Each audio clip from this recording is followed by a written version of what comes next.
बिस्मिल्लाहिर्रहमानिर्रहीम अस्सलाम वालेकुम। ख्वाब हमारी नींद का मामूल का हिस्सा होते हैं। एक रात की नींद में मुतअद्दिद ख्वाब देखते हैं। अगरचे नींद के दौरान किसी भी वक्त ख्वाब आ सकते हैं, लेकिन नींद की ऐसी हालत जिसमें ख्वाब आते हैं उसे रैम स्लीप या REM स्लीप कहते हैं। रैम से मुराद रैपिड आई मूवमेंट है। रैम स्लीप में अगर आप बेदार हो जाएं तो नज़र आने वाले ख्वाब आपको पूरी तफसील से याद रहता है। अगरचे माहिरीन के पास इस बात की कोई साइंसी तवज्जो नहीं है कि ख्वाब क्यों दिखाई देते हैं, लेकिन एक थ्योरी के मुताबिक ख्वाब हमारे दिन भर की शऊरी कैफियत का तसलसल या फिर लाशऊरी रद्द अमल होते हैं। ये एक ऐसा अमल है जिसमें दिन भर के ख्यालात, एहसासात और जहनी तासुरात को हमारा लाशऊर छांट कर किसी नई सूरत में हमारे सामने ले आता है। सेगमेंट फ्राइड के मुताबिक कुछ ख्वाब हमारी नाआसुदा ख्वाहिशात का इज़हार होते हैं जो बचपन से ताल्लुक़ रखने वाले गहरे जज्बाती रद्द अमल से ताल्लुक़ रखते हैं। कुछ ख्वाब दबे हुए एहसासात और ख्यालात की तब्दील शुदा सूरत होते हैं। करने से पहले आपसे गुजारिश है कि आप हमारा चैनल सब्सक्राइब कर लें और सब्सक्राइब के बटन के साथ घंटी के निशान पर क्लिक करें ताकि आपको हमारी नई आने वाली वीडियो के मुतालिक नोटिफिकेशन मिलता रहे।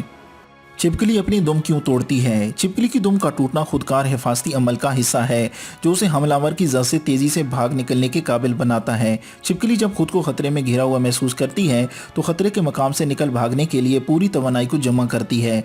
तवानाई का ये इर्तिकाज़ उसे अगले इक़दाम यानी तेज़ तर भागने के अमल को आसान बनाने के लिए कुदरती रद्द अमल के तहत उसकी दुम को तोड़ देता है। दुम की मौजूदगी में छिपकली के लिए ज़्यादा तेज़ दौड़ना मुमकिन नहीं होता। छिपकली की रीढ़ की हड्डी के इख्तिताम पर जहाँ उसकी दुम शुरू होती है एक कुदरती दरार इब्तदा से मौजूद होती है जो हंगामी हालत में दुम को तोड़ देने की आसानी पैदा करती है। इस मकाम से दुम कट जाने के बाद भी कुछ देर तक तड़पने के अंदाज में हिलती रहती है। इसका ये अमल हमलावर की तवज्जो अपनी तरफ मरकूज कर लेता है और छिपकली खतरे के मकाम से दूर निकल जाती है।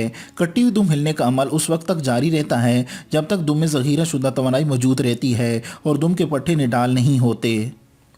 में पसीना क्यों आता है? पसीना आना एक ऐसा फितरी अमल है जो जिस्म को गर्म माहौल में ठंडा रखने के लिए कुदरत ने हमें मुहैया कर रखा है।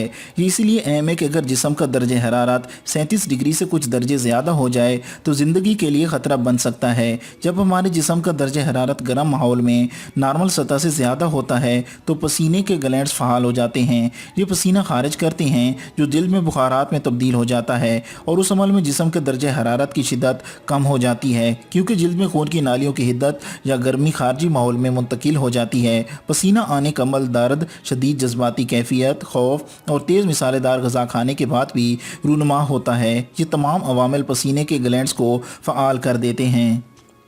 बिजली की तारों पर बैठे हुए परिंदों को करंट क्यों नहीं लगता? किसी जानदार को बिजली से हलाक करने के लिए उसमें से भारी वोल्टेज रखने वाली बरकी रो गुजारी जाती है, लेकिन उसके लिए इलेक्ट्रिक सर्किट मुकम्मल होना चाहिए। आपने अमूमन भारी वोल्टेज तसील करने वाली तारों पे परिंदों को बैठे हुए देखा होगा और सोचते होंगे कि ये परिंदे हलाक क्यों नहीं होते। इसलिए कि वे एक तार पर बैठे होते हैं, उनके जिस्म का ताल्लुक दूसरे तार से या ज़मीन से नहीं होता, चुनाचे बरकी सर्किट मुकम्मल नहीं होता और उनके जिस्म से बरकी रो या करंट नहीं गुजरता और उन्हें कोई नुकसान नहीं पहुँचता। लेकिन अगर कोई परिंदा ऐसी तार पर बैठा हो जिसमें से बरकी रो गुजर रही है और वो दूसरी तार से भी छू जाए तो सर्किट मुकम्मल हो जाता है और परिंदा हलाक हो जाता है। तोता एक शरीर परिंदा है। ये अमूमन एक तार पर बैठकर करीब से गुजरते हुए दूसरे तार को चूंच या दूसरे पंजे से पकड़कर उस पर मुंतकिल होना चाहता है। चूँ ही वो ऐसा करता है उसमें से बरकी रो गुजरती है और वो हलाक हो जाता है। परिंदों की तरह अगर इंसान भी महज एक तार से लटक जाए यानी उसका ताल्लुक किसी दूसरी जिंदा तार से या ज़मीन से ना हो तो उसे भी कोई नुकसान नहीं पहुँचता।